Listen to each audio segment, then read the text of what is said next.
ಬೆಳಗಾವಿ ಅಧಿವೇಶನದಲ್ಲಿ ಬೆಳಗಾವಿಯ ಸುವರ್ಣಸೌಧದಲ್ಲಿ ನಡೀತಾ ಇರುವ ಚಳಿಗಾಲದ ಅಧಿವೇಶನದಲ್ಲಿ ಇವತ್ತು ಪಂಚಮಸಾಲಿ ಮೀಸಲಾತಿ ಹೋರಾಟ ಮತ್ತು ಹೋರಾಟಗಾರರ ಮೇಲೆ ಸರ್ಕಾರ ನಡೆಸಿದ ಲಾಠಿ ಚಾರ್ಜ್ನದ್ದೇ ಸುದ್ದಿ. 10ನೇ ತಾರೀಖು ಟ್ರ್ಯಾಕ್ಟರ್ ರ್ಯಾಲಿಯನ್ನ ಜಯಮೃತ್ಯುಂಜಯ ಸ್ವಾಮೀಜಿಗಳ ನೇತೃತ್ವದಲ್ಲಿ ಹೋರಾಟಗಾರರು ಘೋಷಣೆ ಮಾಡಿದರು. ಸಾವಿರಾರು ಟ್ರ್ಯಾಕ್ಟರ್ಗಳ ಮೂಲಕ ಬೆಳಗಾವಿ ವಿಧಾನಸೌಧಕ್ಕೆ ಬರಬೇಕು. ಸರ್ಕಾರ ಟ್ರ್ಯಾಕ್ಟರ್ಗಳ ಪ್ರವೇಶವನ್ನು ನಿಷೇಧಿಸಿತು. ಜಿಲ್ಲಾಡಳಿತ ನಿಷೇಧ ಮಾಡಿತು. ಆದರೂ ಪ್ರತಿಭಟನಾಕಾರರು ಸಾವಿರಾರು ಸಂಖ್ಯೆಯಲ್ಲಿ ಸೇರಿ ಸುವರ್ಣಸೌಧದ ಕಡೆ ಬರುವ ಪ್ರಯತ್ನ ಮಾಡಿದಾಗ ನಡೆದದ್ದು ಲಾಠಿ ಚಾರ್ಜ್. ಪಂಚಮಸಾಲಿ ಮೀಸಲಾತಿ ಹೋರಾಟದ ಇತಿಹಾಸದಲ್ಲಿ ಮೊಟ್ಟ ಮೊದಲ ಸಲ ಹೋರಾಟಗಾರರು ಈ ಪರಿ ಹೊಡೆತ ತಿಂದರು. ಇವತ್ತು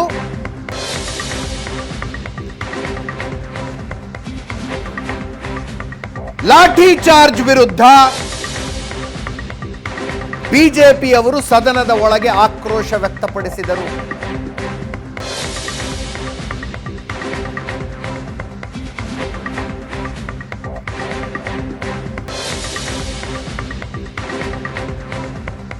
ಪಂಚಮಸಾಲಿ ಸಮುದಾಯದ ಕ್ಷಮೆ ಕೋರಬೇಕು ಸರ್ಕಾರ, ಜೊತೆಗೆ ಲಾಠಿ ಚಾರ್ಜ್ ಮಾಡಿದ ಪೊಲೀಸರ ಮೇಲೆ ಕ್ರಮ ಕೈಗೊಳ್ಳಬೇಕು ಅಂತ.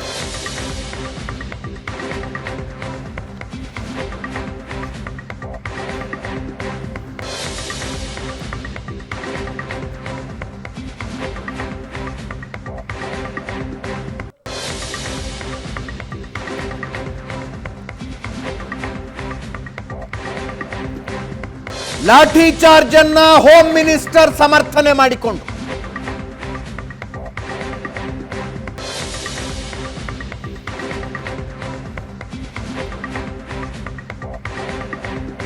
ವಿಜಯಾನಂದ ಕಾಶಪ್ಪನವರ್ ಇದೊಂದು ಬಿಜೆಪಿ ಪ್ರಾಯೋಜಿತ ಹೋರಾಟ ಅಂದ್ರು.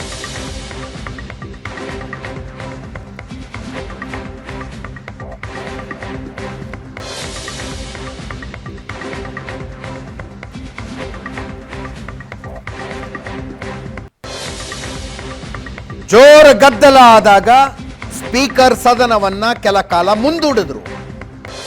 ಬಿಜೆಪಿಯವರು ಸ್ಪೀಕರ್ ಕಚೇರಿಗೆ ಹೋಗಿ ಆಕ್ರೋಶ ವ್ಯಕ್ತಪಡಿಸಿದರು. ಕೇಳಿಸ್ಕೊಳ್ಳಿ. ಈ 2A ರಿಸರ್ವೇಷನ್ ಏನಿದೆ ಇದರ ಬಗ್ಗೆ ಹೋರಾಟ ನಡೀತಾ ಇದೆ, ಪ್ರತಿಭಟನೆಗಳು ನಡೀತಾ ಇದ್ದಾವೆ, ಬೇಕಾದಷ್ಟು ಚರ್ಚೆಗಳು ಕೂಡ ಆಗಿದ್ದಾವೆ. ಅದರ ಬಗ್ಗೆ ನಾನು ಪ್ರಸ್ತಾಪ ಮಾಡೋದಕ್ಕೆ ಹೋಗೋದಿಲ್ಲ. ಹೇಗೆ ಇದನ್ನ ನಾವು ಈ ಟ್ರ್ಯಾಕ್ಟರ್ಗಳ 5,000 ಟ್ರ್ಯಾಕ್ಟರ್ಗಳನ್ನ ಅಲೋ ಮಾಡಬೇಕಾ ಬೇಡವಾ? ಪ್ರತಿಭಟನೆ ಮಾಡೋದ್ರಲ್ಲಿ ಏನು ತಪ್ಪೇನಿಲ್ಲ. ಪ್ರತಿಭಟನೆ ಅದು ಒಂದು ಹಕ್ಕು, ಪ್ರತಿಭಟನೆ ಮಾಡುವಂಥದ್ದು. ಆದರೆ ಈ 5,000 ಟ್ರ್ಯಾಕ್ಟ್ರು ಬೆಳಗಾವಿ ಸಿಟಿಗೆ ಬಂದರೆ ಏನಾಗ್ಬೋದು? ಟ್ರ್ಯಾಕ್ಟರ್ಗಳನ್ನು ಅಲೋ ಮಾಡೋದಕ್ಕಾಗೋದಿಲ್ಲ.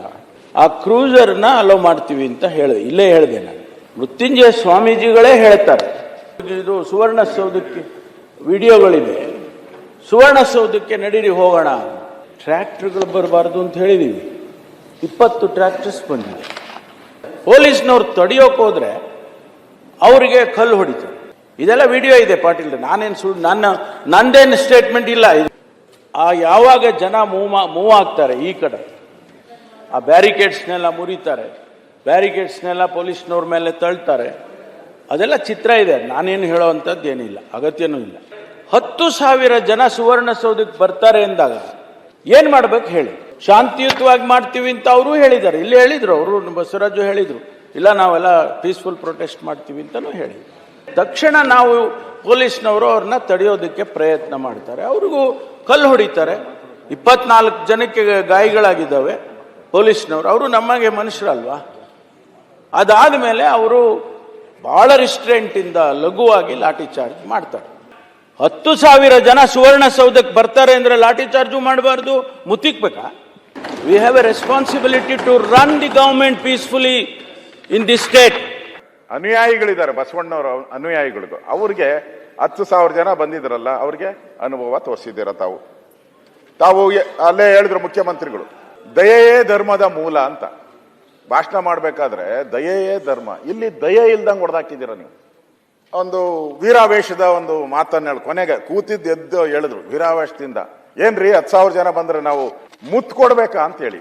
ಗೃಹ ಸಚಿವರೇ, ಆ ಜನಾಂಗದವರು ರೈತರವರು, ಮುತ್ತು ಕೊಡೋ ಜನನೇ ಅವರು, ಅನ್ನ ಕೊಡೋ ಜನ ಅವರು.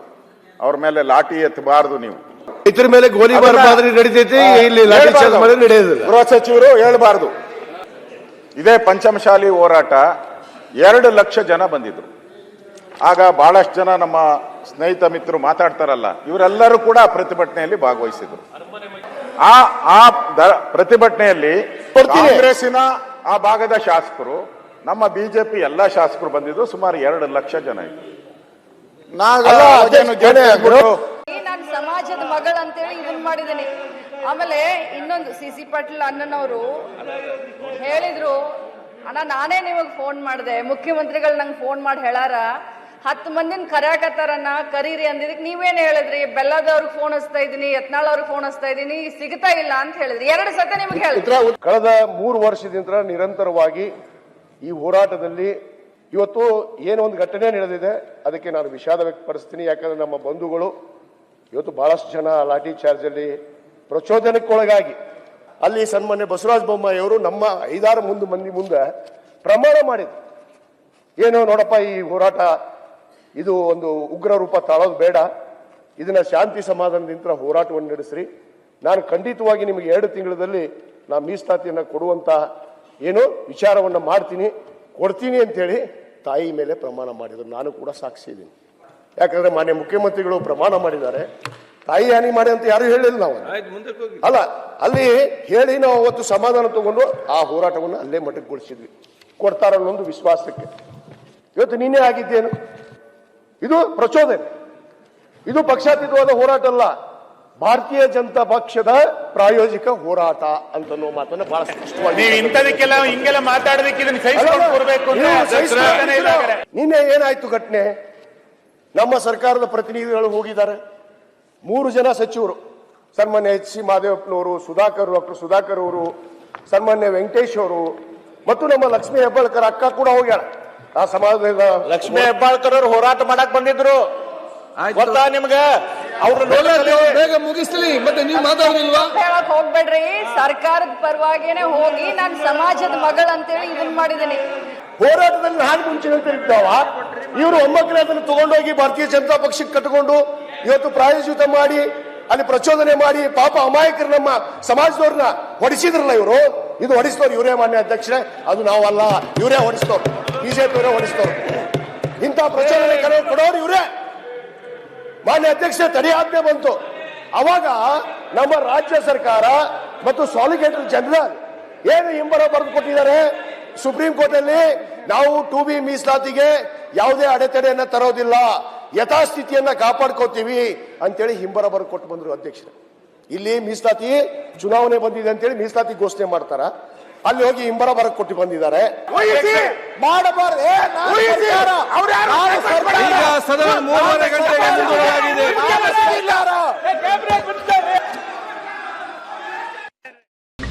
ಈ ರೀತಿ ಸ್ಪೀಕರ್ UT ಖಾದರ್ ಅವರು ಸದನವನ್ನ ಮುಂದೂಡಿದ್ರು.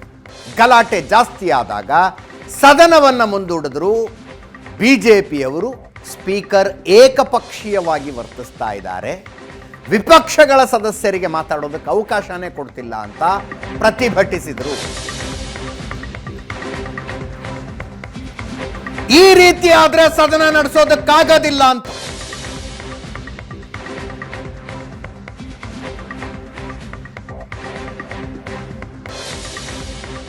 ಸ್ಪೀಕರ್ ಚೇಂಬರ್ಗೂ ಹೋದ್ರು.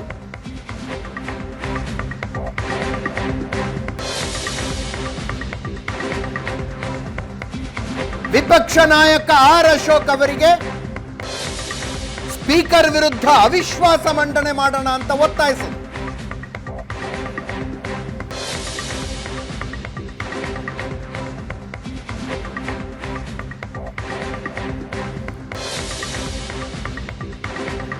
ಗೃಹ ಮಾತಾಡಿದ ನಂತರ ಡಾಕ್ಟರ್ ಪರಮೇಶ್ವರ್ ಮಾತಾಡಿದ ನಂತರ ಕೃಷ್ಣ ಭೈರೇಗೌಡ ಮಾತಾಡಕ್ಕೆ ಎದ್ದು ನಿಂತ್ಕೊಂಡು ಇವ್ರು ಯಾರು ಉತ್ತರ ಕೊಡಕ್ಕೆ ಅಂತ ಬಿಜೆಪಿ ಅವ್ರ ಕಡೆಯಿಂದ ಪ್ರಶ್ನೆ. ಅದಾದ ಮೇಲೆ ವಿಜಯಾನಂದ ಕಾಶಪ್ಪನವರು ಮಾತಾಡಲಿ ಅಂದರು. ಮಾತಾಡೋದಕ್ಕೆ ಎದ್ದು ನಿಂತ ವಿಜಯಾನಂದ ಕಾಶಪ್ಪನವರು ಇದೊಂದು RSS ಪ್ರೇರಿತ ಹೋರಾಟ, ಚಡ್ಡಿ ಅಂತೆಲ್ಲ ಮಾತಾಡ್ಬಿಟ್ರು. ಯಾವಾಗ ಗಲಾಟೆ ಜಾಸ್ತಿ ಆಯ್ತೋ UT ಖಾದರ್ ಸಾಹೇಬರು ಸದನವನ್ನು ಮುಂದೂಡಿದ್ರು. ಬಿಜೆಪಿ ಸದಸ್ಯರ ನೇರವಾಗಿ ಸ್ಪೀಕರ್ ಕಚೇರಿಗೆ ಹೋದ್ರು.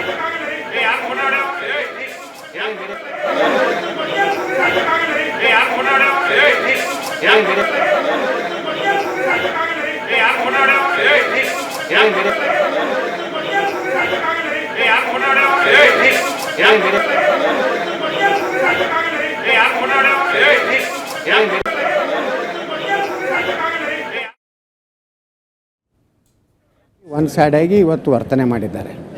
ಅವರು ಒಬ್ಬ ಸಂವಿಧಾನಾತ್ಮಕ ಹುದ್ದೆಯಲ್ಲಿದ್ದಂಥವರು ನಿಪಕ್ಷಪಾತವಾಗಿ ಪಕ್ಷಾತೀತವಾಗಿ ಅವಕಾಶ ಕೊಡಬೇಕು. ಗೃಹ ಮಂತ್ರಿಗಳು ಲಾಠಿ ಚಾರ್ಜ್ ಬಗ್ಗೆ ಅಷ್ಟೇ ಹೇಳಿಕೆ ಕೊಟ್ಟರು. ಈ ಲಾಠಿ ಚಾರ್ಜ್ ಬಗ್ಗೆ ಅಷ್ಟೇ ಚರ್ಚೆ ಆಗಬೇಕಲ್ಲ. ಈ ಮೀಸಲಾತಿ ಅದು ಆ 2A 2D ಅದು ಆ ಚರ್ಚೆನೇ ಇಲ್ಲ. ಅಲ್ಲಿ ಒಬ್ಬ ಶಾಸಕ ಮಾತಾಡ್ದ, ಮುಂದೆ ಕೃಷ್ಣ ಬೈರೇಗೌಡ್ರದ್ದು ಏನು ಕೆಲಸ ಇತ್ತಲ್ಲಿ? ಕೃಷ್ಣೇಗೌಡ್ರು ಏನಾದರೂ ಗೃಹ ಮಂತ್ರಿಗಳ ಅಥವಾ ಗೃಹ ಮಂತ್ರಿಗಳ ಗೈರು ಹಾಜರಿ ಒಳಗೆ ಮಾತಾಡ್ಲಿಕ್ಕೆ ಇವ್ರಿಗೆ ಅಧಿಕಾರ ಕೊಟ್ಟಿದ್ರ? ನಾ ಹೇಳಿನ ಗೃಹ ಮಂತ್ರಿಗಳಿಗೆ, ನಿಮ್ಮಲ್ಲಿ ಕಲ್ಲು ಒಗೆದಿದ್ದು ಏನಾರು ಇದಾವ ವಿಡಿಯೋ ಕೊಡಿ, ಆದರೆ ಕಾಣಿಸ್ತಾನೆ ಇಲ್ಲ ನಾವು ಯಾವ ಅನ್ನೋದು. ಕಲ್ಲು ಮೊದಲು ಒಗೆದ್ರು, ಲಾಠಿ ಚಾರ್ಜ್ ಮೊದಲು ಮಾಡಿದ್ರು. ಇದು RSS ಪ್ರೇರಿತ ಕಲ್ಲು ತೂರಾಟ, ಚಡ್ಡಿಗಳು ಅಂತೆಲ್ಲ ಮಾತನಾಡ್ತಾರೆ. ಸೊ ಅಂದರೆ ನಿಮ್ಮ ಸಮುದಾಯದವ್ರನ್ನೇ ಬಳಸ್ತಾ ಇದ್ದಾರೆ ಕಾಂಗ್ರೆಸ್. ಅದೇ ರೀ, ಇಂಥವು ಬಿಸ್ಕೆಟ್ ಒಗೆದಿರ್ತಾರೆ, ಅವ್ಕೆ ಹೇಳಿರ್ತಾರೆ ಮಂತ್ರಿ ಮಾಡ್ತೀವಿ ಅಂತ ಹೇಳಿ, ಮತ್ತು ಅದು 50 ಕೋಟಿ ರೂಪಾಯಿ ವೀರಶೈವ ಲಿಂಗಾಯತರ ಇದಕ್ಕೆ ಅಭಿವೃದ್ಧಿ ಕೊಡ್ತೀನಿ ಅಂತ ಹೇಳಿರ್ತಾರೆ. ಬಿಸ್ಕೆಟ್ ಒಗೆಯೋ ನಾಯಿಗಳಿಂದ ಮಾತಾಡ್ಸೋರು ಏನಾಗೋದಿಲ್ಲ. ಏನು ಲಿಂಗಾಯತ ಹೋರಾಟ ನಡೀತು ನಿನ್ನೆ, ಲಾಠಿ ಚಾರ್ಜ್ ಮಾಡಿ ಹಲವಾರು ಜನಕ್ಕೆ ಗಾಯ ಆಯಿತು. ನಿರ್ದಯವಾಗಿ ಲಿಂಗಾಯತ ಸಮುದಾಯದ ಹೋರಾಟಗಾರರನ್ನು ಹೊಡೆದಿರುವಂಥದ್ದು ಇವತ್ತು ಸದನದಲ್ಲಿ ಚರ್ಚೆ ನಡೀತಾ ಇತ್ತು. ಈ ಸಂದರ್ಭದಲ್ಲಿ ಸ್ಪೀಕರ್ ಅವರ ನಡವಳಿಕೆ ನಿಜಕ್ಕೂ ನಮಗೆಲ್ಲ ಭಾಳ ನೋವಾಗಿದೆ.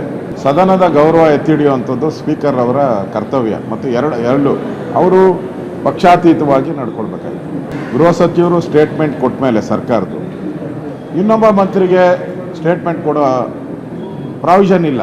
ಯಾವಾಗ ಈ ಗೃಹ ಸಚಿವರು ಫೇಲ್ಯೂರ್ ಆದರೆ ಆವಾಗ ಮುಖ್ಯಮಂತ್ರಿ ಅವ್ರಿಗೆಲ್ಲ ಇಲಾಖೆ ಮೇಲೂ ಹಿಡಿತಾ ಇರುತ್ತೆ, ಅವ್ರು ಕೊಡಬೇಕು. ಇಲ್ಲಿ ಮಂತ್ರಿಗಳೆಲ್ಲ ಎದ್ಬಿಟ್ಟು ಎಲ್ಲರೂ ಸ್ಟೇಟ್ಮೆಂಟ್ ಹಾಕಿದ್ರೆ ಈ ಸದನ ಅನ್ನಲ್ಲ ಯಾರು. ಹೆಂಗೆ ಹೇಳುತ್ತೋ ಹಂಗೆ ಸದನ ನಡೆಯುತ್ತೆ ಅಂತಂದರೆ ಸದನಕ್ಕೆ ಗೌರವನೂ ಇರಲ್ಲ, ಬೆಲೆನೂ ಇರಲ್ಲ. ಈಗ ಖಾದರ್ ಅವರು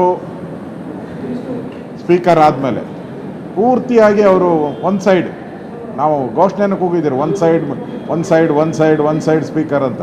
ಇಷ್ಟಿದ್ರೂ ಕೂಡ ಅವರ ನಡವಳಿಕೆಯಲ್ಲಿ ಏನೂ ತಿದ್ದುಪಡಿ ಆಗಿಲ್ಲ. ಅವರು ಸರ್ಕಾರ ಹೆಂಗೆ ಹೇಳುತ್ತೆ ಆ ರೀತಿ ನಡೆಯುವಂಥ ಸ್ಪೀಕರ್ ಆಗಿದ್ದಾರೆ. ಇನ್ನೊಂದು ಕಡೆ ಸ್ವತಃ ಮುಖ್ಯಮಂತ್ರಿಗಳೇ ಬೇಜಾರು ತೋರಿಸ್ಕೊಂಡ್ರು ವಿರೋಧ ಪಕ್ಷದವರ ಗಲಾಟೆಯ ಬಗ್ಗೆ. ಉತ್ತರ ಕೊಡ್ತೀವಿ ಅಂದ್ರೆ ಉತ್ತರ ಹೇಳೋದಕ್ಕೆ ಬಿಟ್ರ ಏನಿದೆ ದಬ್ಬಾಳಿಕೆ, ದೌರ್ಜನ್ಯನ? ಅವರು ಹೇಳಿದ್ದೆ ವೇದವಾಕ್ಯನ ಅಂತ.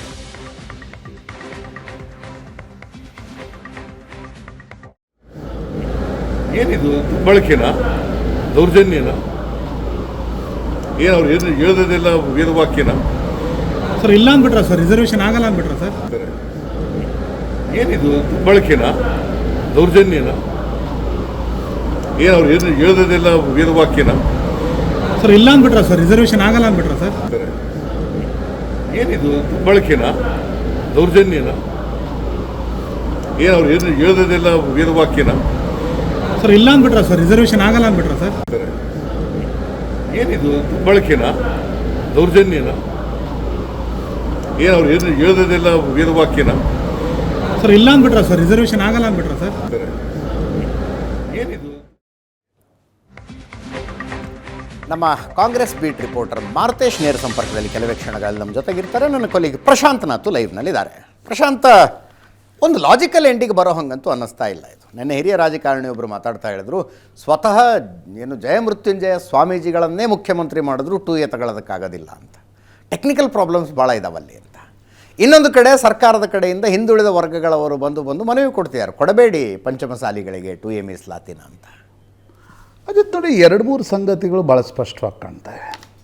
2021ರಲ್ಲಿ ಯಡಿಯೂರಪ್ಪ ಮುಖ್ಯಮಂತ್ರಿಯಾಗಿದ್ದಾಗ ಜಯ ಮೃತ್ಯುಂಜಯ ಸ್ವಾಮಿಗಳು ವಚನಾನಂದ ಶ್ರೀಗಳು ಇಬ್ಬರು ಪಾದಯಾತ್ರೆ ಬಂದರು.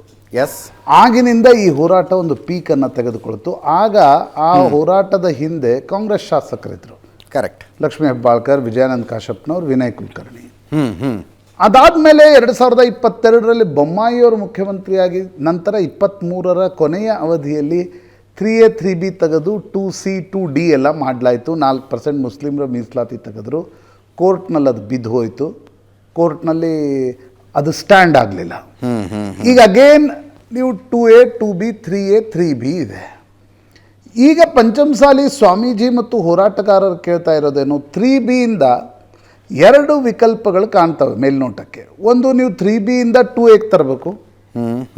ಬಟ್ ನೀವು 3Bಯಿಂದ 2Aಗೆ ತರಬೇಕಾದ್ರೆ ಅದಕ್ಕೆ ಎಂಫರಿಕಲ್ ಡಾಟಾ ಬೇಕಾಗತ್ತೆ. ಮತ್ತು ಕುರುಬ ಸಮುದಾಯದ ಮುಖ್ಯಮಂತ್ರಿ ಇದ್ದಾಗ ಸಿದ್ದರಾಮಯ್ಯನವ್ರು ಯಾಕೆ ಪಂಚಮಸಾಲಿಗಳನ್ನು 2Aಗೆ ತರ್ತಾರೆ? ಸಾಧ್ಯ ಇಲ್ಲದ ಮಾತದು. ಮತ್ತು ನೀವು 2A ಅತಿ ಹಿಂದುಳಿದ ಪಟ್ಟಿಯಲ್ಲಿ ತರಬೇಕಾದ್ರೆ ನಿಮ್ಮ ಬಳಿ ಒಂದು ಡೇಟಾ ಬೇಕು. ಆ ಡೇಟಾ ನಿಮ್ಮ ಬಳಿ ಇಲ್ಲ. ಆಯಿತು, 3Bಯಲ್ಲಿರ್ತಕ್ಕಂಥ 5%ಅನ್ನೇ ಹಿಗ್ಗಿಸ್ಲಿಕ್ಕೆ ಅವಕಾಶ ಇದೆ ಅಂತ ಅಂದ್ಕೋಣ. ರಾಜ್ಯ ಸರ್ಕಾರ ಒಂದು ವೇಳೆ ಹಿಗ್ಗಿಸ್ಬೇಕು 5% ಇದ್ದದ್ದು ಅಂತ ತೆಗೆದುಕೊಂಡ್ರೂ ಕೂಡ ನೀವು ಓವರಾಲ್ ಈಗಾಗಲೇ SC ST ಮೀಸಲಾತಿ ಹೆಚ್ಚಳದ ನಂತರ 56% ಆಗಿದೆ. ಯಾಕಂದರೆ ನೀವು ಆ 4% ತೆಗೆದಿದ್ದು ಮತ್ತು ವಾಪಸ್ ಬಂತದು, ಕೋರ್ಟಲ್ಲಿ ನಿಲ್ಲಿಲ್ಲ. ಹೌದು ಹೌದು. ಈಗ ನೀವು 56%ಇಂದ ಮೇಲ್ಗಡೆ ಹೋಗಬೇಕು. 56 + 10 ಎಕನಾಮಿಕ್ ಬ್ಯಾಕ್ವರ್ಡ್ ಬಿಡಿ. ಆ 10% ಎಕನಾಮಿಕ್ ಬ್ಯಾಕ್ವರ್ಡ್ನ 50% ಕ್ಯಾಪ್ನಲ್ಲಿ ಬರಲ್ಲ. Supreme Court has very categorical said. ಈಗ ನೀವು ಏನಾದರೂ ಅದನ್ನು ಹಿಗ್ಗಿಸ್ಬೇಕಾದ್ರೆ ಮತ್ತು ಸುಪ್ರೀಂ ಕೋರ್ಟ್ಗೆ ಹೋಗ್ಬೇಕು. ಯಾಕಂದರೆ ಮರಾಠ ಮೀಸಲಾತಿಯನ್ನು ದೇವೇಂದ್ರ ಫಡ್ನವೀಸ್ ಮೊದಲ ಅವಧಿಯಲ್ಲಿ ಕೊಟ್ಟಾಗ ಬಾಂಬೆ ಹೈಕೋರ್ಟ್ ಅದನ್ನು ಎತ್ತಿ ಹಿಡಿತು. ಬಟ್ ಸುಪ್ರೀಂ ಕೋರ್ಟ್ 2 ಪ್ರಶ್ನೆಗಳನ್ನು ಕೇಳಿತು. ಒಂದು, ನಿಮ್ಮ ಬಳಿ ಎಂಫರಿಕಲ್ ಡೇಟಾ ಎಲ್ಲಿದೆ ಮರಾಠ ಸಮುದಾಯ ಹಿಂದುಳಿದಿದೆ ಅಂತಕ್ಕಂಥದ್ದು.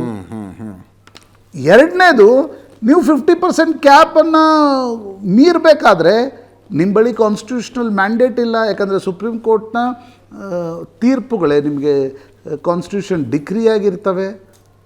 ಆ ಸಂದರ್ಭದಲ್ಲಿ ಪಂಚಮಸಾಲಿ ಮೀಸಲಾತಿ ಹೋರಾಟ ಕೂಡ ಅದೇ ರೀತಿಯಾಗಿರ್ತಕ್ಕಂಥ ಒಂದು ಸ್ಥಿತಿಯಲ್ಲಿದೆ.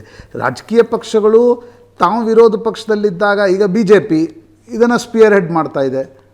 ಆಗ ಕಾಂಗ್ರೆಸ್ನ ಶಾಸಕರು ಇದನ್ನು ಬಳಸ್ಕೊಂಡ್ರು. ಈಗ BJPಯವರು ಬಳಸ್ಕೊಳ್ತಾ ಇದ್ದಾರೆ. ಆದರೆ ಕಾನೂನಿನ ದಾರಿಗಳು ಉಂಟಾ ಅಂತಕ್ಕಂಥದ್ದು ಪ್ರಮುಖವಾಗಿರ್ತಕ್ಕಂಥ ಪ್ರಶ್ನೆ. ನೋಡಿ, ಪಟೇಲ್ ಮೀಸಲಾತಿ ಆಂದೋಲನ, ಜಾಟ್ ಮೀಸಲಾತಿ ಆಂದೋಲನ ಪೀಕಿಗೆ ಹೋದಾಗಲೇ ಮೋದಿ ಸರ್ಕಾರ 10% ಎಕನಾಮಿಕ್ ಬ್ಯಾಕ್ವರ್ಡ್ನೆಸ್ ಮೀಸಲಾತಿಯನ್ನು ತಂತದ್ದು. ಪ್ರಮುಖವಾಗಿ ಈ ರೀತಿಯ ಇಂಟರ್ಮಿಡಿಯರಿ ಕ್ಯಾಸ್ಟ್ಗಳಂತ ಏನು ಇವ್ರನ್ನ ಕರೀತಾರೆ, ಅಂದರೆ ಕೃಷಿಯನ್ನು ಅವಲಂಬಿತ ಜಾತಿಗಳು ರೈತರ ಆತ್ಮಹತ್ಯೆಯ ನಂತರ, ಗ್ರಾಮೀಣ ಆರ್ಥಿಕತೆ ಕುಸಿತದ ನಂತರ, ಟೂ ಮಚ್ ಆಫ್ ಮೈಗ್ರೇಷನ್ನ ನಂತರ ಒಂದು ಡಿಸ್ಟ್ರೆಸ್ನಲ್ಲಿವೆ.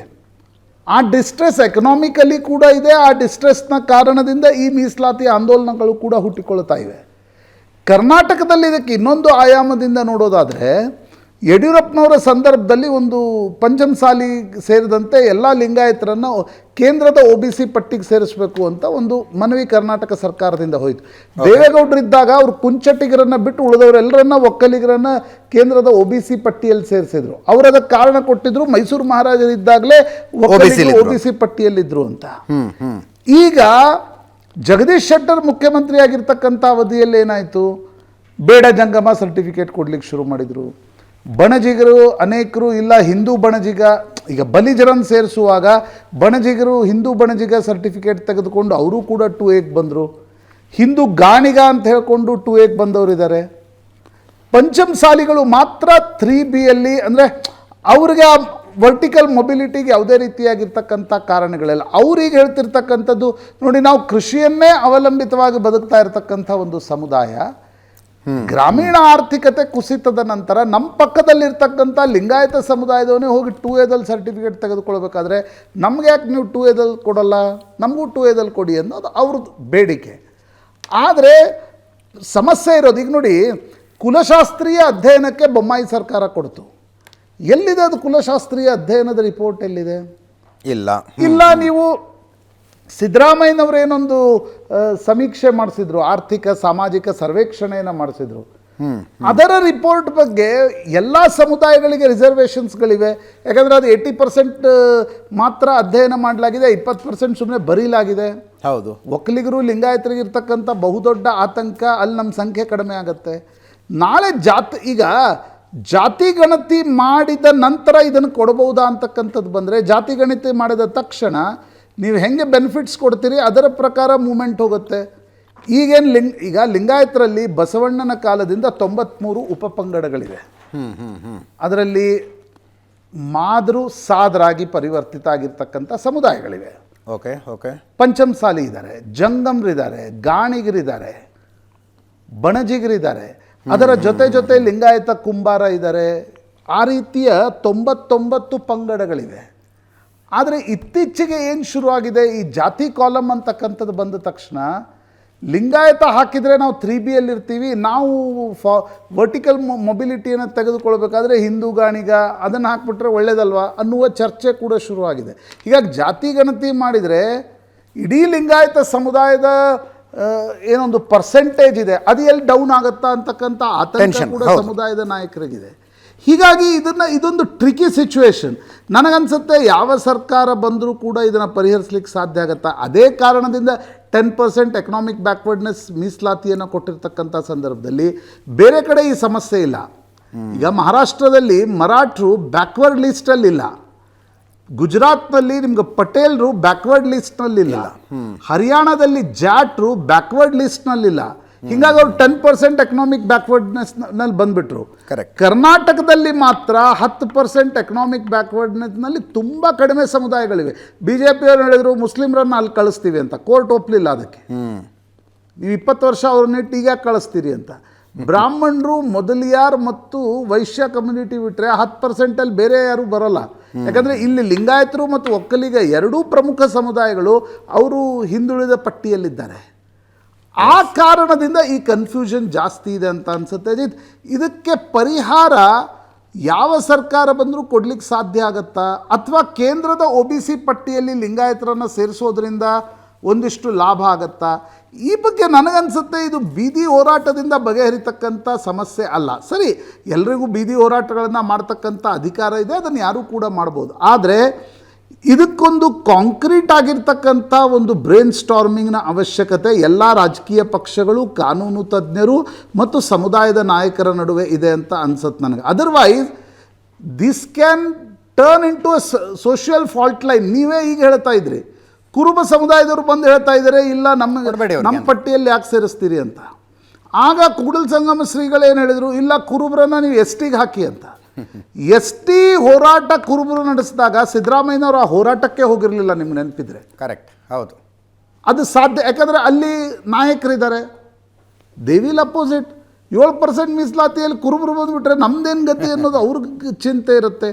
ಹಾಗಾಗಿ ಈ ಮೀಸಲಾತಿ ಹೋರಾಟಗಳು ಅಜಿತ್ ಇವು ಉಗ್ರ ಸ್ವರೂಪವನ್ನು ತಾಳ್ತವೆ. ಮಾತಾಡಲಿಕ್ಕೆ ಸಮುದಾಯದ ಪರವಾಗಿ ಉಗ್ರ ಭಾಷಣ ಚೆನ್ನಾಗಿರುತ್ತೆ. ಆದರೆ this can create A social fault line. ಅದರ ಬಗ್ಗೆ ಹೋರಾಟ ಮಾಡುವವರು, ರಾಜಕಾರಣಿಗಳು, ಸ್ವಾಮೀಜಿಗಳು, ನನಗನ್ಸುತ್ತೆ ಅದರ ಬಗ್ಗೆ ಜಾಸ್ತಿ ಗಮನ ಹರಿಸ್ಬೇಕು. ಮಹಾರಾಷ್ಟ್ರದಲ್ಲಿ ಏನಾಗಿದೆ, ಮರಾಠರು ಹಿಂದುಳಿದವರ ಪಟ್ಟಿಯಲ್ಲಿ ಹೋಗ್ತಾರಂತಂದಾಕ್ಷಣ ಜಾರಂಗೆ ಪಾಟೀಲ್ ವರ್ಸಸ್ ಛಗನ್ ಭುಜ್ಬಲ್ ಇಷ್ಟು ಕಾದು ಮಹಾರಾಷ್ಟ್ರ ಸೋಷಿಯಲ್ ಇವತ್ತು ಫ್ಯಾಬ್ರಿಕ್ ಒಡೆದು ಹೋಗ್ತಕ್ಕಂಥ ಪರಿಸ್ಥಿತಿ ನಿರ್ಮಾಣ ಆಯಿತು. ಕರ್ನಾಟಕದಲ್ಲೂ ಇದಕ್ಕೆ ಅವಕಾಶ ಕೊಡಬೇಕಾ, ಅಥವಾ ಎಲ್ಲ ಪಕ್ಷಗಳಿಗೂ ಗೊತ್ತಿದೆ. ಮಾರುತೇಶ್ ನಮ್ಮ ಕಾಂಗ್ರೆಸ್ ಬೀಟ್ ರಿಪೋರ್ಟರ್ ಬೆಳಗಾವಿಯಿಂದ ನೇರ ಸಂಪರ್ಕದಲ್ಲಿದ್ದಾರೆ. ನನ್ನ ಕೊಲೀಗ್ ಪ್ರಶಾಂತ್ ನಾಥ್ ಕೂಡ ಇದ್ದಾರೆ. ಮಾರುತೇಶ್, ಹೋಮ್ ಮಿನಿಸ್ಟ್ರಿ ಇನ್ನೊಂದು ಸ್ವಲ್ಪ ಸೂಕ್ಷ್ಮವಾಗಿ ಪ್ರತಿಕ್ರಿಯಿಸಬಹುದಾಗಿತ್ತು ಅಂತ. ಲಾಠಿ ಚಾರ್ಜ್ ಮಾಡದೆ ಮುತ್ತು ಕೊಡೋಕ್ಕಾಗತ್ತಾ? ಇದು ಸಮುದಾಯಗಳ ಪ್ರಶ್ನೆ. ಒಂದು ಸಮುದಾಯ ತನ್ನ ಹಕ್ಕಿಗಾಗಿ ಹೋರಾಡ್ತಾ ಇರುವಾಗ ಇನ್ನೊಂದು ಸ್ವಲ್ಪ ಸೂಕ್ಷ್ಮ ಪ್ರತಿಕ್ರಿಯೆ ಕೊಟ್ಟಿದ್ರೆ ಈ ಗಲಾಟೆ ಆಗ್ತಿರ್ಲಿಲ್ವಾ ಅಂತ, ಅಥವಾ ಏನೇ ಇದ್ರೂ ಇದಾಗದೇ ಇತ್ತು, BJP ಅವರು ಡಿಸೈಡೇ ಮಾಡ್ಕೊಂಡು ಬಂದಿದ್ರು ಅಂತೀರಾ? ಪರಮೇಶ್ವರ್ ಅವರು ಈ ಲಾಠಿ ಚಾರ್ಜ್ ಆದಮೇಲೆ ಕೊಟ್ಟಿರುವಂಥ ಹೇಳಿಕೆ ಇದು. ಸೊ ಇದು ಲಾಠಿ ಚಾರ್ಜ್ ಆಗೋದೇ ರೀತಿಯಾದಂಥ ಪರಿಸ್ಥಿತಿಯೇ ನಿರ್ಮಾಣ ಆದಂಗಿತ್ತು. ಯಾಕೆಂದರೆ ಅದಕ್ಕೆ ಕಾರಣ ಕಾಂಗ್ರೆಸ್ ಸರ್ಕಾರ ಈ ಹೋರಾಟವನ್ನು ನೋಡಿದ ರೀತಿ ಮತ್ತು ನಿಭಾಯಿಸಿದ ರೀತಿಗೆ ಸಾಕಷ್ಟು ಆಕ್ಷೇಪಗಳಿತ್ತು. ಬೆಳಗಾವಿಯಲ್ಲಿ ಹೋರಾಟದ ಕರೆ ಕೊಡೋದಕ್ಕೂ ಮುಂಚೆ ಬೆಂಗಳೂರಿನಲ್ಲೂ ಕೂಡ ಮುಖ್ಯಮಂತ್ರಿಗಳ ಜೊತೆಗೆ ಒಂದು ಸಭೆ ನಡೀತು. ಆ ಸಭೆಯಲ್ಲೂ ಕೂಡ ಮುಖ್ಯಮಂತ್ರಿಗಳು ಯಾವುದೇ ಸರಿಯಾದಂಥ ಭರವಸೆ ಕೊಡಲಿಲ್ಲ.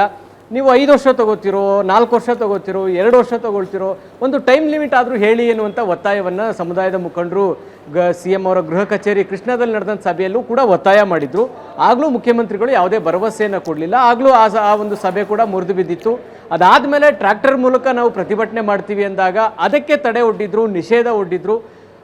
ಆಗ ಸಹಜವಾಗಿ ಸಮುದಾಯದಲ್ಲಿ ಈ ವಿಚಾರ ಇನ್ನಷ್ಟು ಟ್ರಿಗರ್ ಆಗಲಿಕ್ಕೆ ಕಾರಣ ಆಯಿತು. ಅಂದರೆ ಸರ್ಕಾರ ಈ ಹೋರಾಟವನ್ನು ನಿಭಾಯಿಸಿದ ರೀತಿ ಮತ್ತು ಹತ್ತಿಕ್ಕುವಂಥ ಪ್ರಯತ್ನಗಳು ಹೆಚ್ಚಾದ ಕಾರಣಕ್ಕಾಗಿ ಅದು ತೀವ್ರ ಸ್ವರೂಪಕ್ಕೆ ಹೋಗಬೇಕಾದಂಥ ಪರಿಸ್ಥಿತಿ ನಿರ್ಮಾಣ ಆಯಿತು.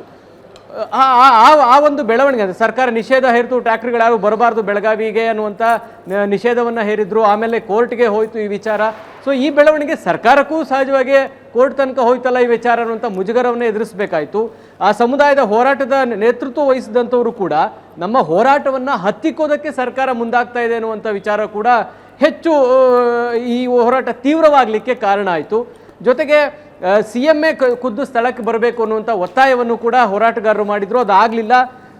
ಸಚಿವರುಗಳು ಹೋದಂಥ ಸಂದರ್ಭದಲ್ಲಿ ಆ ಸಮುದಾಯದ ಪ್ರಭಾವಿ ನಾಯಕರು ಅನಿಸ್ಕೊಂಡಂಥವರು ಕೂಡ ಹೋರಾಟಕ್ಕೆ ಬೆಂಬಲವಾಗಿ ನಿಂತ್ಕೊಂಡು ಅವ್ರನ್ನ ಸಮಾಧಾನ ಪಡಿಸುವಂಥ ಯಾವ ಪ್ರಯತ್ನಗಳು ಕೂಡ ಯಶಸ್ವಿಯಾಗಿ ಮಾಡಲಿಲ್ಲ. ಆ ಕಾರಣಕ್ಕಾಗಿ ಮುಖ್ಯಮಂತ್ರಿಗಳು ಸಚಿವೆ ಲಕ್ಷ್ಮೀ ಹೆಬ್ಬಾಳ್ಕರ್ ಅವರನ್ನು ತರಾಟೆಗೆ ತೆಗೆದುಕೊಂಡ್ರು ಅನ್ನುವಂಥ ಮಾಹಿತಿ ಇದೆ. ಅಂದರೆ ಒಂದು ಸಮುದಾಯದ ಲೀಡರ್ ಅಂತ ಅನ್ಸ್ಕೊಂಡವರು, ಸಚಿವರಾಗಿರ್ತಕ್ಕಂಥವ್ರು ಈ ಹೋರಾಟವನ್ನು ಇಷ್ಟು ತೀವ್ರಕ್ಕೆ ಹೋಗದೇ ರೀತಿ ನಿಭಾಯಿಸುವಂಥ ಸಾಮರ್ಥ್ಯ ಇಲ್ಲ ಅನ್ನುವಂಥ ಕಾರಣಕ್ಕಾಗಿ ಮುಖ್ಯಮಂತ್ರಿಗಳು ಕೂಡ ಅವ್ರ ವಿರುದ್ಧ ಗರಂ ಆದರು. ವಿನಯ್ ಕುಲಕರ್ಣಿ ಅಂತೂ ಈ ಹೋರಾಟದಿಂದ ಬಹಳ ದೂರ ಉಳಿದಂಗಿತ್ತು. ಇನ್ನು ವಿಜಯಾನಂದ ಕಾಶಪ್ಪನವರು ತಮ್ಮದೇ ಸಮುದಾಯದ ಹೋರಾಟವನ್ನು BJP ಪ್ರೇರಿತ ಹೋರಾಟ, RSSನವ್ರು ಬಂದು ಕಲ್ತೂರಿದ್ರು ಅನ್ನುವಂಥ ಟೀಕೆಗಳನ್ನು ಮಾಡಿದ್ರು. ಸೊ ಈ ಎಲ್ಲ ಬೆಳವಣಿಗೆಗಳನ್ನು ಗಮನಿಸಿದಾಗ ಸರ್ಕಾರ ಇದನ್ನು ನಿಭಾಯಿಸಿದಂಥ ರೀತಿ ಸರಿ ಇರಲಿಲ್ಲ. ಸೊ ಆ ಕಾರಣಕ್ಕಾಗಿ ಇದು ಬಹಳ ತೀವ್ರ ಸ್ವರೂಪಕ್ಕೆ ಹೋಯಿತು. ಇವತ್ತು ಪರಮೇಶ್ವರ್ ಅವರು ಈ ತೀವ್ರ ಸ್ವರೂಪಕ್ಕೆ ಹೋಗಿದ್ದಿರ್ಬೋದು, ಕಲ್ತೂರಾಟ ಆಗಿದ್ದಿರ್ಬೋದು ಮತ್ತು ಸರ್ಕಾರವನ್ನ ಲಕ್ಷ್ಮೀ ಹೆಬ್ಬಾಳ್ಕರ್ ಸರಿಯಾಗಿ ಹ್ಯಾಂಡಲ್ ಮಾಡ್ತಾ ಇದ್ದಾರೆ. ಇವರು ಆ ಕಡೆನೂ ಇದ್ದಾರೆ, ಈ ಕಡೆನೂ ಇದ್ದಾರೆ. ಅವರು ಆ ರೀತಿಯಾದಂಥ ಮಾತುಗಳು ಯತ್ನಾಳ ಲಕ್ಷ್ಮೀ ಹೆಬ್ಬಾಳ್ಕರ್ ಲಕ್ಷ್ಮೀ ಹೆಬ್ಬಾಳ್ಕರ್ ಹೋರಾಟವನ್ನು ಹತ್ತಿಕ್ಕುವಂಥ ಸಂದರ್ಭದಲ್ಲೂ ಕೂಡ ಒಂದು ಸಮಾಧಾನಕರವಾದಂಥ ಮಾತನಾಡಿದ್ರು. ಆ ರೀತಿ ಮಾಡಬಾರ್ದು, ಪ್ರಜಾಪ್ರಭುತ್ವ ವ್ಯವಸ್ಥೆಯಲ್ಲಿ ಹೋರಾಟ ಮಾಡಬೇಕಾದಂಥ ಅನಿವಾರ್ಯತೆ ಇದೆ ಮತ್ತು ಅವಶ್ಯಕತೆ ಇದೆ. ಹಕ್ಕುಗಳನ್ನು ಕೇಳುವಂಥ ಸಂದರ್ಭದಲ್ಲಿ ಹತ್ತಿಕ್ಕೋದಕ್ಕಂಥ ಕೆಲಸವನ್ನು ಮಾಡಬಾರ್ದು. ಆ ವಿಚಾರದಲ್ಲಿ ನನಗೂ ಬೇಸರ ಇದೆ ಅನ್ನುವಂಥ ಮಾತನ್ನು ಕೂಡ ಹೇಳಿದರು.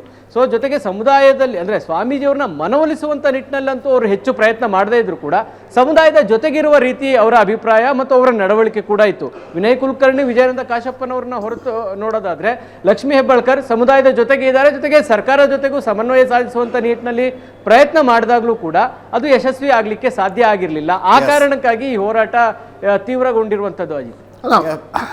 ಎಸ್ ಪ್ರಶಾಂತ್, ಕೇಳಿ. ಮಾರುತೇಶ್, ಈಗ ನೀವು ಕಾಂಗ್ರೆಸ್ನ ಆಂತರಿಕ ರಾಜಕಾರಣವನ್ನು ತುಂಬ ಸೂಕ್ಷ್ಮವಾಗಿ ಗಮನಿಸ್ತಾ ಇರ್ತೀರಿ. ಲಕ್ಷ್ಮೀ ಹೆಬ್ಬಾಳ್ಕರ್ ಈ ಹೋರಾಟದ ಹಿಂದಿದ್ದಾರೆ ಅಂತಕ್ಕಂಥ, ಅಂದರೆ ಈ ಹೋರಾಟಕ್ಕೊಂದು ಸಿಂಪತಿ ಅವ್ರದ್ದಿದೆ ಅಂತಕ್ಕಂಥ ಮಾತುಗಳು ಕಾಂಗ್ರೆಸ್ನ ಆಂತರಿಕ ರಾಜಕಾರಣವನ್ನು ಕೂಡ ತೋರಿಸ್ತವೆ. ಯಾಕಂದರೆ 2013ರಿಂದ 2018ರವರೆಗೆ ಅಥವಾ ಇತ್ತೀಚಿನ ದಿನಗಳಲ್ಲಿ ಸಿದ್ದರಾಮಯ್ಯನವರನ್ನು ಒಕ್ಕಲಿಗರು ಮತ್ತು ಲಿಂಗಾಯತರು ನೋಡುವ ದೃಷ್ಟಿಕೋನ ಇದೆ ಅಲ್ವಾ, ಈ ಹೋರಾಟದ ಮೂಲಕ ಅದು ಇನ್ನಷ್ಟು ಪ್ರಬಲವಾಗಲಿ ಅಂತಕ್ಕಂಥದ್ದು DK ಶಿವಕುಮಾರ್ ಬಣ ಬಯಸ್ತಾ ಇದೆ. ಆ ಕಾರಣದಿಂದ ಕೂಡ ಈ ಹೋರಾಟ ಬೆಳಗಾವಿಯಲ್ಲಿ ಒಂದು ಸ್ವಲ್ಪ ವೇಗ ಮತ್ತು ಕಾವು ಪಡೆದುಕೊಳ್ತಾ ಇದೆ ಅನ್ನುವ ದೃಷ್ಟಿಯಿಂದ ಕೂಡ ನೋಡ್ಬೋದಾ? ಅಂದರೆ ಇದರಲ್ಲಿ ಕಾಂಗ್ರೆಸ್ನ ಆಂತರಿಕ ರಾಜಕಾರಣ, ಭವಿಷ್ಯದ ರಾಜಕಾರಣ ಕೂಡ ಇದೆಯಾ?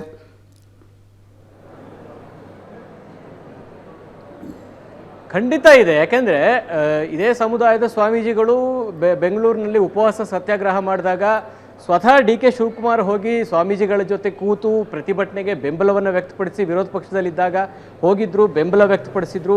ನಮ್ಮ ಸರ್ಕಾರ ಬಂದಾಗ ಈ ಸಮಸ್ಯೆಗಳನ್ನು ಬಗೆಹರಿಸ್ತೀವಿ ಅನ್ನುವಂತಹ ಭರವಸೆಗಳನ್ನು ಸ್ವಾಮೀಜಿಗೆ ಕೊಟ್ಟಿದ್ದರು.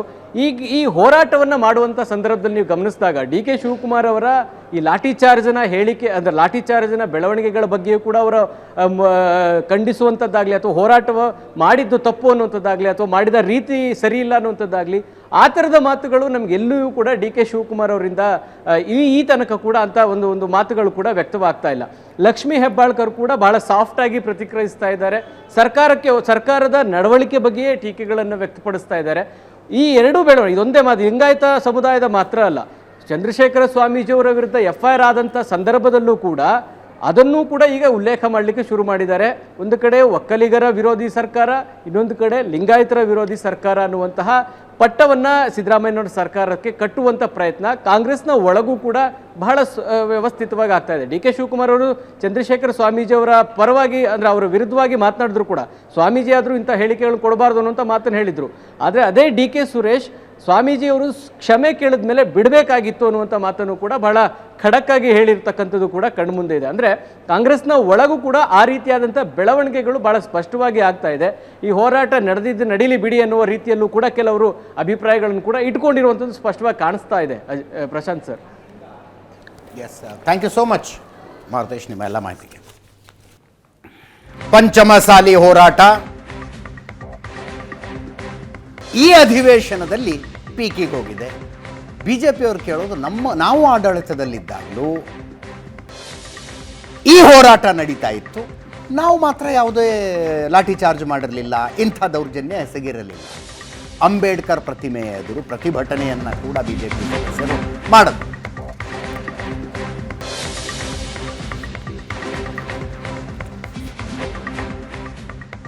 ಸುವರ್ಣಸೌಧದ ಮುಂದೆ ಪ್ರತಿಭಟನೆ, ಮೀಸಲಾತಿ ಕೇಳೋದೇ ತಪ್ಪ ಅಂತ ಕೇಳೋದು.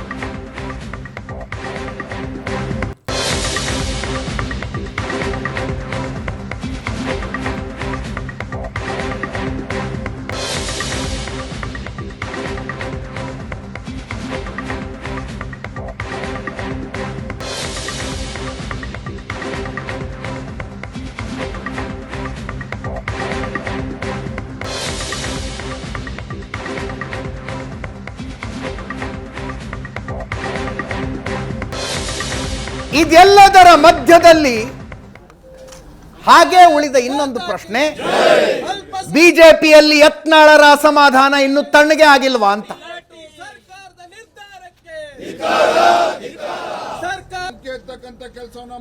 ಪಕ್ಷದ ನಿಲುವು ಒಂದು ಕಡೆ, ಯತ್ನಾಳರ ನಿಲುವು ಇನ್ನೊಂದು ಕಡೆ ಅನ್ನುವಂತೆ ಇದೆ. ಪ್ರತಿಭಟನೆ ನಡೀತಾ ಇದ್ವಿ. ಪಂಚಮಸಾಲಿ ಮೀಸಲಾತಿ ಹೋರಾಟದಲ್ಲಿ ಆರಂಭದಿಂದಲೂ ಇದ್ದಂಥವ್ರು ಯತ್ನಾಳರು. ಆ ಹೋರಾಟಗಾರರ ಮೇಲೆ ಲಾಠಿ ಚಾರ್ಜ್ ನಡೆದಿದೆ. ಯತ್ನಾಳರೇ ಹೋರಾಟದಲ್ಲಿ ಭಾಗಿಯಾಗಿದ್ರು. ಲಾಠಿ ಚಾರ್ಜ್ ವಿರೋಧಿಸಿ ಬಿಜೆಪಿಯ ನಾಯಕರು ಪ್ರತಿಭಟನೆ ಮಾಡಿದ್ರೆ ಯತ್ನಾಳರಲ್ಲಿಗೆ ಬರಲೇ ಇಲ್ಲ.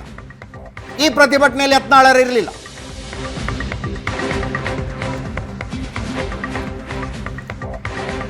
ಆರ್ ಅಶೋಕ್ ನೇತೃತ್ವದಲ್ಲಿ ಶಾಸಕಾಂಗ ಪಕ್ಷದ ಸಭೆ ನಡೆದ್ರೆ ಅದಕ್ಕೂ ಯತ್ನಾಳರು ಬರಲಿಲ್ಲ.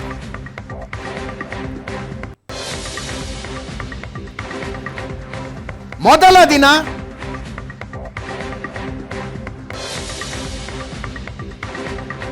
ವಿಪಕ್ಷ ನಾಯಕ ಆರ್ ಅಶೋಕ್ ಅವರು ವಕ್ಫ್ ವಿಷಯ ಮಾತಾಡ್ತಿದ್ರೆ ಯತ್ನಾಳರು ಪಂಚಮಸಾಲಿ ವಿಷಯ ಮಾತಾಡ್ತಿದ್ರು.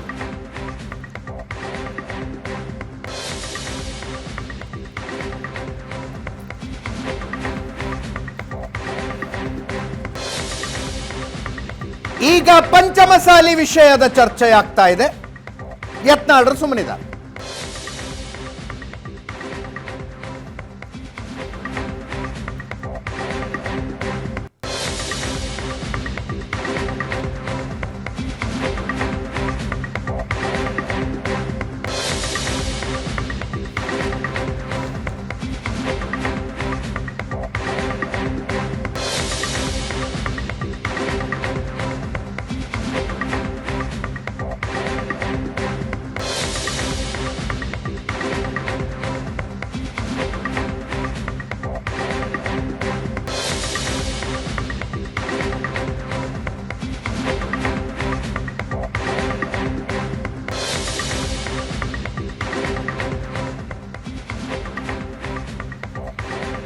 ಬಸನಗೌಡ ಪಾಟೀಲ್ ಯತ್ನಾಳರು ಬಿಜೆಪಿ ಶಿಸ್ತು ಸಮಿತಿಯ ಮುಂದೆ ಹಾಜರಾಗಿ ವಾಪಸ್ ಬಂದ ನಂತರ ಅಧಿವೇಶನದಲ್ಲಿ ಏನೋ ಪಾಲ್ಗೊಂಡಿದ್ದಾರೆ. ಆದರೆ ಪಕ್ಷದ್ದೇ ಒಂದು ದಾರಿ, ಯತ್ನಾಳರದ್ದೇ ಒಂದು ದಾರಿ ಅನ್ನೋ ಹಂಗಾಗಿದೆ. ಆರ್ ಅಶೋಕ್ ಅವರು ಶಾಸಕಾಂಗ ಪಕ್ಷದ ಸಭೆ ಕರೆದರೂ ಹೋಗಲಿಲ್ಲ. 10ನೇ ತಾರೀಕು ಯತ್ನಾಳರು ಭಾಗವಹಿಸಿದ್ದ ಪ್ರತಿಭಟನೆಯ ಮೇಲೆಯೇ ಲಾಠಿ ಚಾರ್ಜ್ ಆಗಿದೆ. ಯತ್ನಾಳರೇ ಬಂಧನಕ್ಕೊಳಗಾಗಿದ್ದಾರೆ.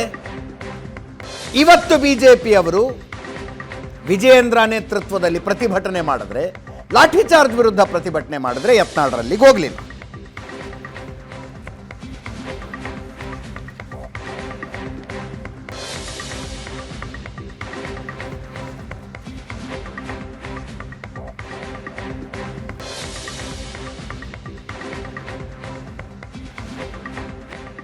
ಇನ್ನೊಂದು ಕಡೆ ಅಧಿವೇಶನದಲ್ಲೊಂದು ಸ್ವಾರಸ್ಯಕರ ಚರ್ಚೆ. ಉಪಮುಖ್ಯಮಂತ್ರಿ ಡಿ.ಕೆ. ಶಿವಕುಮಾರ್ ಅವರು ಎಸ್.ಎಂ. ಕೃಷ್ಣ ಅವರನ್ನ ನೆನಪಿಸಿಕೊಂಡು ಮಾತಾಡ್ತಾ ಇದ್ರು. ಎಸ್.ಎಂ. ಕೃಷ್ಣ ಅವರು ಮುಖ್ಯಮಂತ್ರಿ ಆದ ನಂತರ ಸಚಿವ ಸಂಪುಟದ ಲಿಸ್ಟನ್ನು ನಾನೇ ಬರೆದು ತಯಾರಿಸಿ ಕಳಿಸಿದ್ದೆ. ಅಂತಿಮವಾಗಿ ದಿಲ್ಲಿಯಲ್ಲಿ ನನ್ನ ಹೆಸರೇ ಡಿಲೀಟ್ ಆಗಿಬಿಟ್ಟಿತ್ತು. ಜೋರ ಗಲಾಟೆ ಮಾಡಿದ್ದೆ ನಾನು. ಟಿ.ಬಿ. ಜಯಚಂದ್ರ ಸಾಕ್ಷಿಯಾಗಿದ್ರು, ಗಡಗಡ ನಡಗ್ತಾ ಇದ್ರು. ಜ್ಯೋತಿಷಿ ದ್ವಾರಕಾನಾಥರನ್ನು ಕೇಳಿದಾಗ ಅಧಿಕಾರ ತಾನಾಗಲೇ ಸಿಗೋದಿಲ್ಲ, ಒದ್ದಿಸ್ಕೋಬೇಕು ಅಂದಿದ್ರು ಅಂದ್ರು. ಅದಕ್ಕೆ ಆರ್ ಅಶೋಕ್ ಅವರು ಈಗಲೂ ಒದ್ದಿಸ್ಕತೀರಾ ಅಂತ ಕೇಳಿದ್ರು. ಮುಖ್ಯಮಂತ್ರಿ ಸ್ಥಾನವನ್ನು ಇಸ್ಕತೀರಾ ಅಂತ. ಡಿ.ಕೆ. ಶಿವಕುಮಾರ್ ಏನು ಪ್ರತಿಕ್ರಿಯೆ ಕೊಡಲಿಲ್ಲ. ಒಂದು ಸ್ವಾರಸ್ಯಕರ ಚರ್ಚೆ ಕೇಳಿಸ್ಕೊಳ್ಳಿ. ಕೃಷ್ಣ ಜೊತೆ ಉಳ್ಕೊಳ್ಳೇಬೇಕು ಅಂತ ನಾನು ಅಧ್ಯಕ್ಷರಾದ್ರು. ಕೊನೆಗೆ ಪಾಂಚಜನ್ಯ ಮಾಡ್ದು. ಪಾಂಚಜನ್ಯ ಮುಗಿದ ಮೇಲೆ ನಮ್ಮ ಸರ್ಕಾರನೂ ಬಂತು. ಮಂತ್ರಿಮಂಡಲ ನಡೆದ ತಕ್ಷಣ ಕೊನೆಗೆ ನಾನೇ ಎಲ್ಲರಿಗೂ ಯಾರು ಮಂತ್ರಿ ಮಾಡಬೇಕು ಅಂತ ನಾನು ಬರ್ದಿದ್ದೀನಿ ಅಂತ ಲಿಸ್ಟಲ್ಲಿ ನಾನು ಅವ್ರು ಕೂತ್ಕೊಂಡೆ ಮಂತ್ರಿಮಂಡಲನ ಬರ್ದಿದ್ದೀವಿ. ಎತ್ಕೊಂಡೋಗಿ ಪ್ರೆಸೆಂಟೇಷನ್ ಮಾಡಿದ್ರು ಗೌರ್ಮೆಂಟ್ ಇದಕ್ಕೆ ಹೈಕಮಾಂಡ್ಗೆ. ಮಾಡಿದ್ರೆ ಕೊನೆಗೆ ಪಾಂಚಜನ್ಯ ಮುಗಿದ ಮೇಲೆ ನಮ್ಮ ಸರ್ಕಾರನೂ ಬಂತು. ಮಂತ್ರಿಮಂಡಲ ನಡೆದ ತಕ್ಷಣ ಕೊನೆಗೆ ನಾನೇ ಎಲ್ಲರಿಗೂ ಯಾರು ಮಂತ್ರಿ ಮಾಡಬೇಕು ಅಂತ ನಾನು ಬರ್ದಿದ್ದೀನಿ ಅಂತ ಎತ್ಕೊಂಡೋಗಿ ಪ್ರೆಸೆಂಟೇಷನ್ ಮಾಡಿದ್ರು ಗೌರ್ಮೆಂಟ್ ಇದಕ್ಕೆ ಹೈಕಮಾಂಡ್ಗೆ. ಮಾಡಿದ್ರೆ ಕೊನೆಗೆ ಫೈನಲ್ ಲಿಸ್ಟ್ ಈಚೆ ಬಂದು ಗವರ್ನರ್ಗೆ ಹೋದಾಗ ನಾನು ಇಲ್ಲ, ಜಯಚಂದ್ರನೂ ಇಲ್ಲ. ಬರ್ದವ್ರು ನಾನು, ಪೋರ್ಟ್ಫೋಲಿಯೋ ಯಾವ ಕೊಡಬೇಕು ಅಂತ ಬರ್ದವ್ರು ನಾನು, ಟೈಪ್ ಮಾಡಿಸೋರು ನಾನು. ಅಲ್ಲಿ ಎತ್ಕೊಂಡೋಗಿ ಕೊಟ್ಟರೆ ನಾವು ಬರೀ 9 ಜನ ತಗೊಳ್ಳೋದು, ಎಲ್ಲ ಜಾತಿಗೆ ಒಂದೊಂದು. ನಮ್ಮ ಜಾತಿಲಿ ಶ್ರೀಕಂಠಯ್ಯ ಅಂತ ಒಬ್ಬರೇ, ಮಿಕ್ಕಿದ್ದು ಯಾರಿಲ್ಲ ಅಂತ. ಪೇಪರ್ಲೆಲ್ಲ ನಾನು ಪೊಲಿಟಿಕಲ್ ಸೆಕ್ರೆಟರಿ ಟು CM ಅಂತ ಬರ್ತಾ ಇದ್ದೆ ಪೇಪರ್. ನನಗೆ ಗೊತ್ತಿಲ್ಲ, ಫೋನ್ ಮಾಡ್ತಾರೆ ನನಗೆ. ಆಮೇಲೆ ಒಬ್ಬ ಅಸ್ಟ್ರಾಲಜರ್ ಫೋನ್ ಮಾಡಿದೆ, ಗುರುಗಳೇ ದ್ವಾರಕನಾಥ್ ಅಂತ ಒಬ್ಬ ಇದ್ದಾರೆ, ಅವ್ರಿಗೆ ಫೋನ್ ಮಾಡಿದೆ. ಅವರು ಲೆಕ್ಕ ಹಾಕ್ಬಿಟ್ಟು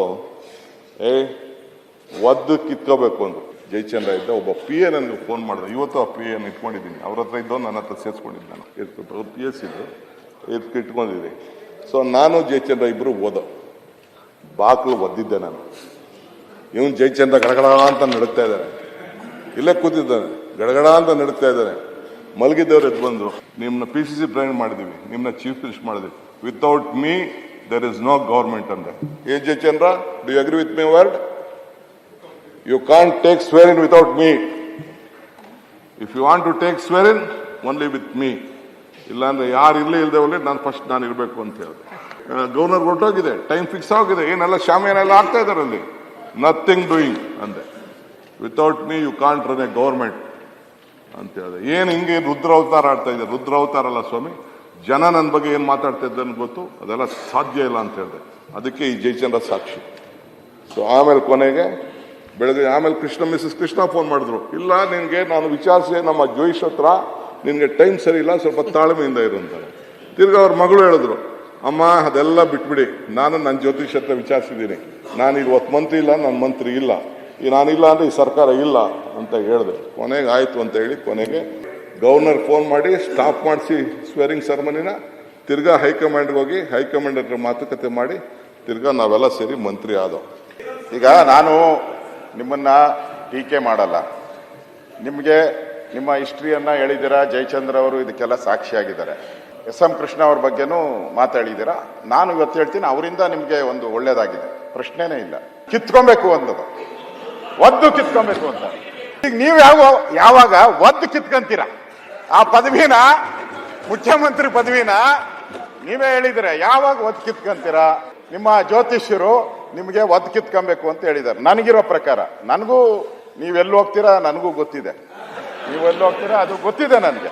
ಇವ್ರು ಯಾರಿಗೆ ಹೇಳಿದ್ರು ಅವ್ರು ನನಗೆ ಗೊತ್ತಿದೆ. ಅವ್ರಿಗೆ ಹೇಳಿದ್ರು, ನನಗೆ ಡಿ.ಕೆ. ಶಿವಕುಮಾರ್ ಅವ್ರಿಗೆ ನಾನು ಹೇಳಿದ್ದೀನಿ, ನೋಡಪ್ಪ ನೀನು ಜನವರಿ ಒಳಗಡೆ ಆದ್ರೆ ಆಗ್ತೀಯಾ, ಇಲ್ಲ ಅಂದ್ರೆ ಆಮೇಲೆ ಕಷ್ಟ ಇದೆ ಅಂತ. ಅದಕ್ಕೆ ಯಾವಾಗ ಒದ್ದು ಕಿತ್ಕೊಂತೀರಾ? ಜನವರಿ ಒಳಗಡೆ ಒದ್ದು ಕಿತ್ಕೊಂತೀರೋ, ಆಮೇಲೆ ಇವ್ರ ಗ್ರಹಗತಿ ಸರಿ ಇಲ್ಲ. ಆದಷ್ಟು ಬೇಗ ನಿಮ್ಮ ಛಲ, ಆ ರೋಷ, ವೇಷ ಎಲ್ಲ ತೋರಿಸಿ ಬೇಗ ಕಿತ್ಕೊಳ್ಳಿ. ಅಲ್ಲಿ ಏನು ಬಿಜೆಪಿನ ವೈಜೆಪಿನ ಬಿಜೆಪಿನ ಅದು ತೀರ್ಮಾನ ಮಾಡ್ಕೊಂಡ್ಬಿಡಿ ಫಸ್ಟ್. ನಿಮ್ಮದು ಫಸ್ಟ್ ಡಿಸೈಡ್ ಮಾಡ್ಕೊಳ್ಳಿ. ನಾವು ವಿರೋಧ ಪಕ್ಷವಾಗಿದ್ದೀರಿ, ನೀವು ಆಡಳಿತ ಪಕ್ಷ ಇರುವಂತವ್ರು. ಈಗ DK ಶಿವಕುಮಾರ್ ಕಡೆ ಹೋಗ್ತಿರೋ ಇಲ್ಲ ಸಿದ್ದರಾಮಯ್ಯನವ್ರ ಕಡೆ ಇರ್ತಾರೋ, ನೀವು ತೀರ್ಮಾನ ಮಾಡ್ಕೊಳ್ಳಿ. ಅಥವಾ ನಿಮ್ಮ ತಂದೆಯವ್ರನ್ನೇನ ಪೋಸ್ಟ್ ಮಾಡ್ತೀರಾ ಇಲ್ಲಿಗೆ, ಅದನ್ನು ನೋಡಿ. ನಾಳೆ ನಾಡಿದ್ದು NDAದ ಎಲ್ಲ ಸಂಸದರಿಗೆ ಅಧಿವೇಶನದಲ್ಲಿ ಹಾಜರಿರಲೇಬೇಕು ಅಂತ ವಿಪ್ ಕೊಟ್ಟಿದ್ದಾರೆ.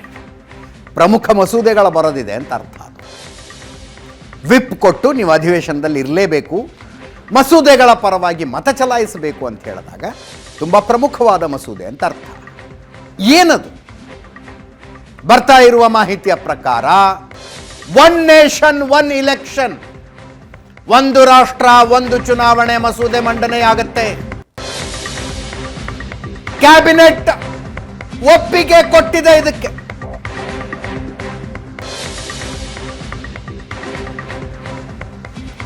ಮಾಜಿ ರಾಷ್ಟ್ರಪತಿ ರಾಮನಾಥ್ ಕೋವಿಂದ್ ನೇತೃತ್ವದಲ್ಲಿ ಒಂದು ಸಮಿತಿಯನ್ನ ರಚಿಸಲಾಗಿತ್ತು. 18,000 ಪುಟಗಳ ವರದಿಯನ್ನ ಸಮಿತಿ ಕೊಟ್ಟಿತ್ತು. ಆ ವರದಿಯನ್ನ ಕ್ಯಾಬಿನೆಟ್ ಒಪ್ಪಿಕೊಂಡು ಅನುಮೋದಿಸಿದೆ.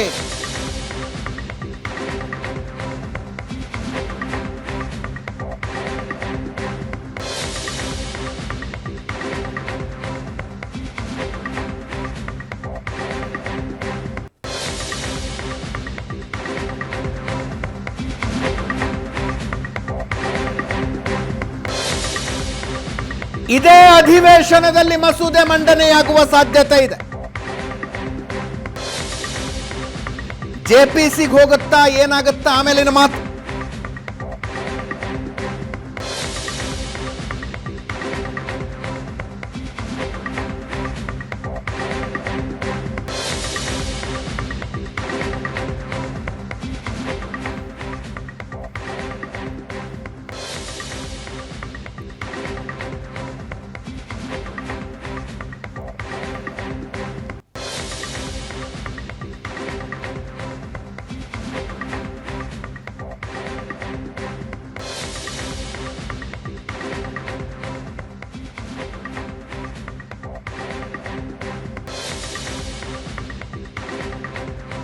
NDA ಸದಸ್ಯರಿಗೆ, NDA ಸಂಸದರಿಗೆ ವಿಪ್ ಕೊಡಲಾಗಿದೆ.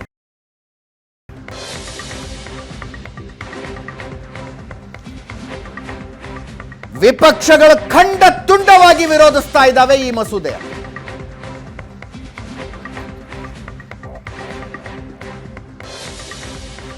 ದೇಶದಾದ್ಯಂತ 5 ವರ್ಷಗಳಿಗೊಮ್ಮೆ 6 ತಿಂಗಳ ಟೈಮ್ ಗ್ಯಾಪ್ನಲ್ಲಿ ಲೋಕಸಭೆ, ವಿಧಾನಸಭೆ, ಸ್ಥಳೀಯ ಸಂಸ್ಥೆಗಳು, ಪಂಚಾಯಿತಿ ಚುನಾವಣೆಗಳೆಲ್ಲವೂ ನಡೆದು ಬಿಡಬೇಕು ಅಂತ ಈ ಕಾನೂನಿನ ಉದ್ದೇಶ.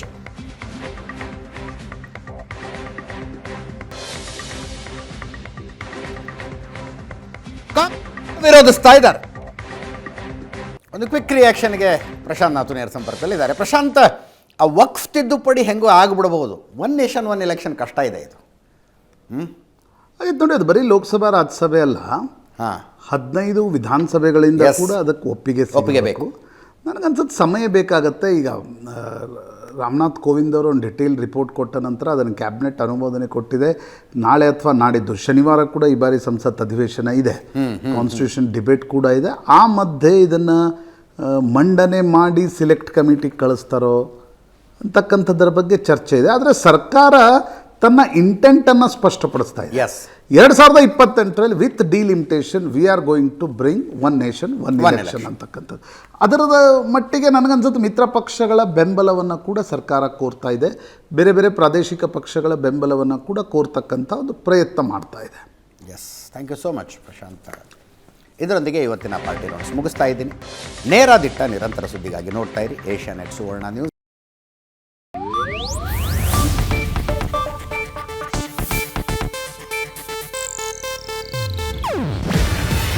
ಇದು ಏಷ್ಯಾನೆಟ್ ನ್ಯೂಸ್ ನೆಟ್ವರ್ಕ್ ಪ್ರಸ್ತುತಿ.